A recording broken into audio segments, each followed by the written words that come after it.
Bem-vindos a mais uma edição do JR 15 Minutos, o podcast da Record TV que aprofunda as notícias que mais mexem com a nossa vida.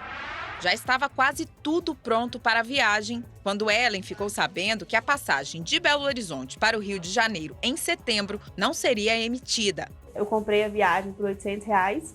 Se eu fosse viajar agora, era mais de 2.000. A agência de viagens 123 Milhas foi notificada pela Secretaria Nacional do Consumidor do Ministério da Justiça e terá que explicar a suspensão da emissão de pacotes e passagens aéreas promocionais contratados para o período de setembro a dezembro desse ano. Em vez das passagens e diárias de hospedagem, a empresa está oferecendo vouchers, que devem ser usados nos próximos 36 meses. Pessoas com férias programadas, lua de mel ou formatura ficaram sabendo que não terão suas viagens garantidas a poucos dias ou poucos meses do embarque. A crise das agências de viagens promocionais tem relação com o aumento nos preços de passagens e hospedagem? A oferta de vouchers resolve o problema do consumidor? O que deve fazer o consumidor que não aceitar a oferta da empresa? O 15 Minutos recebe hoje o coordenador-geral de Estudos e Monitoramento de Mercado da Secretaria Nacional do Consumidor do Ministério da Justiça, Vitor Hugo do Amaral, para esclarecer a situação da empresa e os direitos dos consumidores. Bem-vindo ao nosso podcast, Vitor. Olá, uma satisfação fazer parte desse programa importante e atender aí de alguma forma, passar aos consumidores a informação nesse momento delicado aí que envolve a empresa 123 Milhas. E quem participa comigo dessa conversa é André Tal, repórter do Jornal da Record. André, nós apresentamos uma reportagem sobre a situação da 123 Milhas. É tenso o clima entre os clientes da empresa, né? Oi, Celso, obrigado pelo convite, sempre um prazer. Olá, Vitor Hugo. Celso, incerteza. Esse é o clima entre os clientes da empresa.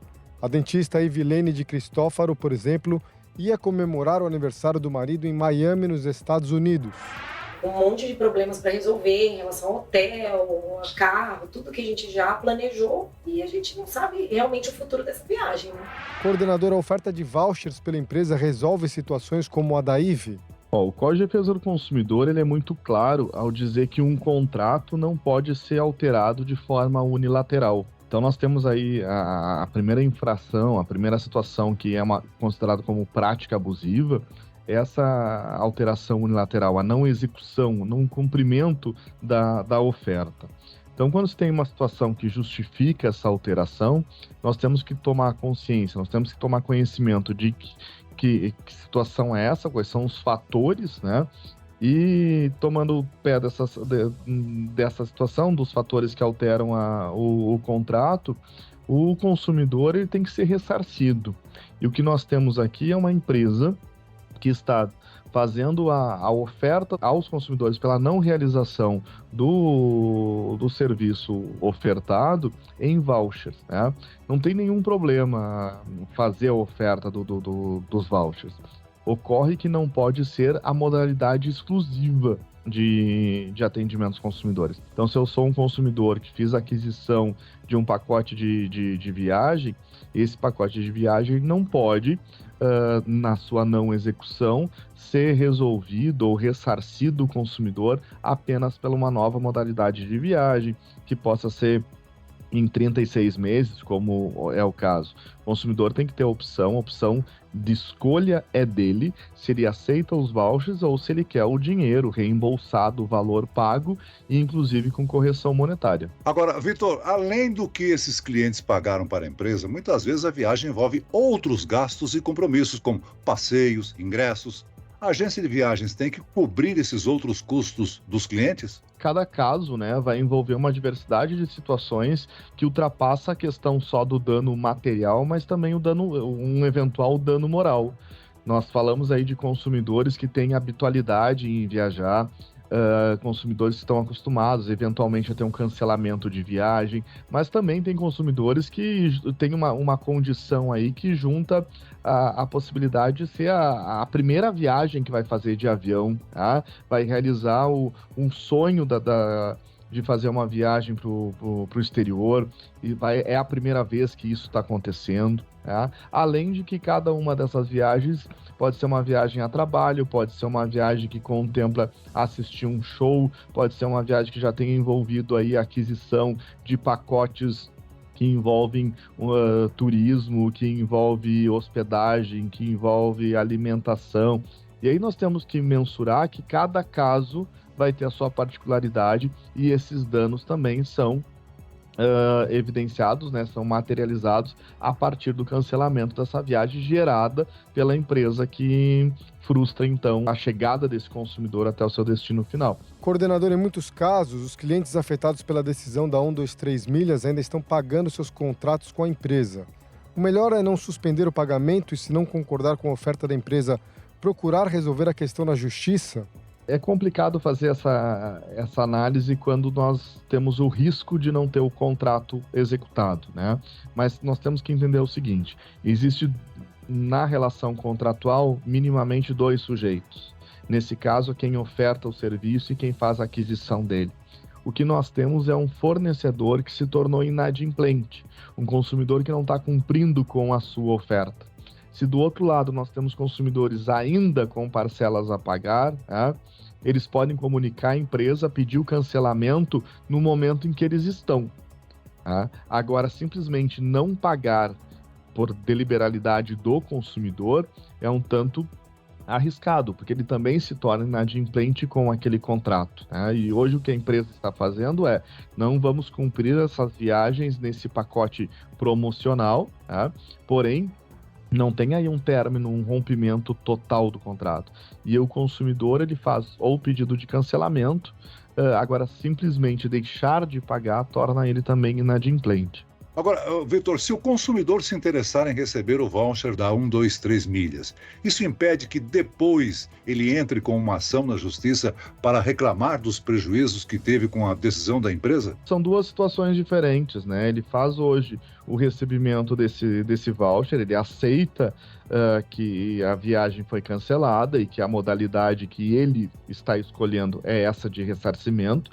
Agora, eventuais danos que sejam oriundos desse cancelamento, ele pode, evidentemente, fazer a cobrança ao fornecedor. Vitor Hugo, tivemos recentemente um problema parecido com a agência de viagens Herb. Trata-se também de uma agência predominantemente digital com foco na oferta de preços promocionais.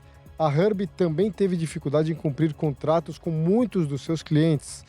A Secretaria pretende avaliar as empresas que operam nesse modelo de negócios? As novas tecnologias, elas trazem uma diversidade de circunstâncias e, entre elas, também novos modelos de negócio. Não existe nenhuma ilegalidade nesses modelos de negócio. Agora, quando nós começamos a ter esses problemas, é hora de pensar que, além de atender o consumidor, nós temos que regular esses serviços. Evidentemente que os serviços que vão surgindo, eles já não surgem acompanhados de uma legislação, mas novos serviços e novas modalidades de oferta de produtos e serviços, na medida que elas vão crescendo e vão tendo uma dimensão maior, principalmente de afetar a sociedade de consumo, afetar o mercado de consumo, nós precisamos pensar na regulação, né? É importante pontuar que regula-se o serviço não para impedir a execução dele, regula-se o serviço para aprimorar a relação entre consumidor e fornecedor. Então, nós tínhamos um modelo de agências de viagem, que era aquela agência de loja física. Esse serviço começou a ser feito pela internet. Hoje são raras as agências de viagem no modelo físico. E aí nós fomos derivando outros serviços, né? Que é o caso da 123 Milhas. Esse modelo de negócio precisa ser regulado, precisa se entender de quem é a responsabilidade e como que essa oferta, quando, que é o caso agora, não cumprida, né? Quais são as maneiras de ressarcir esse consumidor e como que se opera, né? O monitoramento desse mercado, a observação dessa relação de consumo nessa nova esfera de serviços, nessa nova oferta de produtos. É realmente um mundo novo vinculado à tecnologia e a gente precisa estar não impedindo que isso ocorra, mas atento a essas modalidades. Agora, Vitor, o argumento anunciado pela 123 Milhas para não cumprir os contratos fechados com os consumidores foi a mudança nas condições do mercado, ou seja, o aumento dos preços de passagens e hospedagens.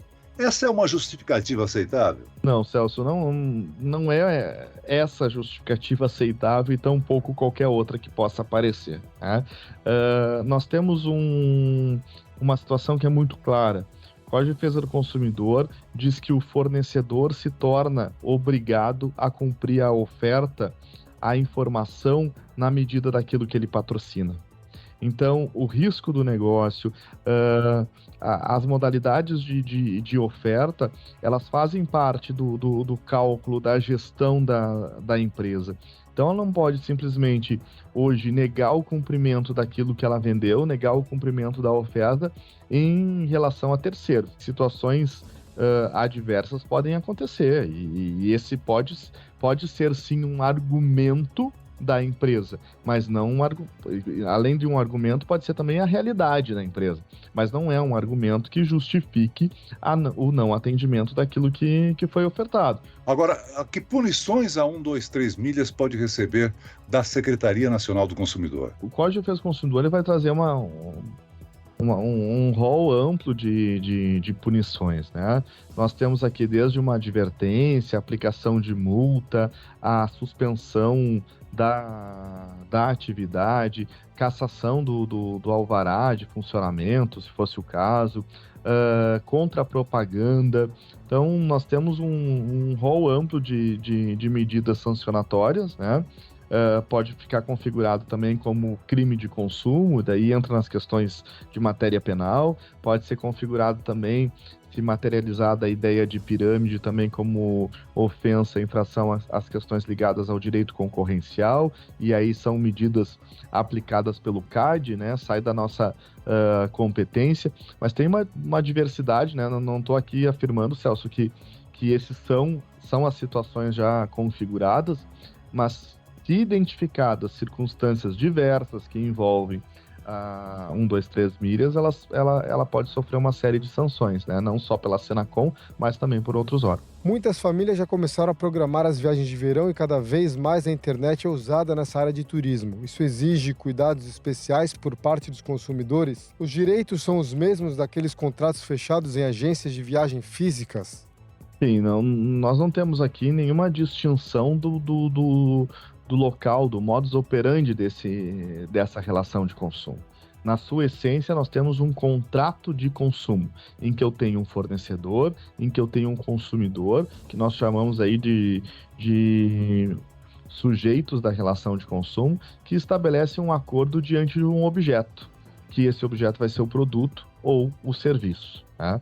Então, o que muda é o espaço em que esse contrato se dá. Ele se estabeleceu num ambiente virtual, mas não exime as responsabilidades do fornecedor, tampouco as do consumidor, e se cumpre exatamente aquilo na medida, na proporção que tenha sido pactuado entre as partes. Agora, Vitor, no caso de viagens internacionais, quando o consumidor contrata uma viagem diretamente com empresas de outros países, aí o risco é maior, né? Além do risco ser maior, não existe, nesse exemplo, o consumidor que faz o contato direto com um site, com agências, ou qualquer outra ferramenta num país estrangeiro, e essa relação é feita pelo consumidor.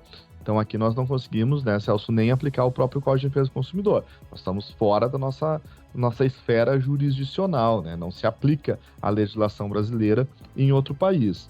Até é importante mencionar o que eu vou falar agora.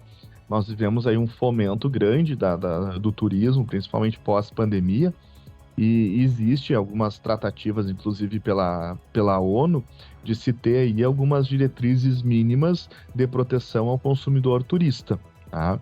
Envolvendo países e obedecendo aí uma tutela, uma proteção desse consumidor. Agora, por hora, nós não temos. Então, se o consumidor ele faz contato direto com empresas estrangeiras, ele arca com o risco disso. Muito bem, chegamos ao fim desta edição do 15 Minutos. Eu quero aqui agradecer a participação e as informações do Coordenador-Geral de Estudos e Monitoramento de Mercado da Secretaria Nacional do Consumidor do Ministério da Justiça, Vitor Hugo do Amaral. Obrigado, Vitor. Obrigado, Celso. É uma alegria, né? Mesmo que trazendo aí circunstâncias que sejam importantes e tenham gerado danos aos consumidores, mas nós nos colocamos à disposição. Sempre uma alegria trazer a informação aqui no teu programa. Muito obrigado. E agradeço a companhia do repórter André Tal, do Jornal da Record. Obrigado, André. Eu que agradeço, Celso. Obrigado. Sempre um prazer participar do podcast. Esse podcast contou com a produção de David Bezerra e dos estagiários Lucas Brito, Fernando Russo e Kátia Brazão. Sonoplastia de Marcos Vinícius, coordenação de conteúdo, Edivaldo Nunes e Deni Almeida. Direção editorial, Tiago Contreira, vice-presidente de jornalismo, Antônio Guerreiro. Você pode acompanhar o JR 15 Minutos no portal r7.com, nas redes sociais do Jornal da Record e nas principais plataformas de streaming. Eu, Celso Freitas, te aguardo no próximo episódio. Até amanhã.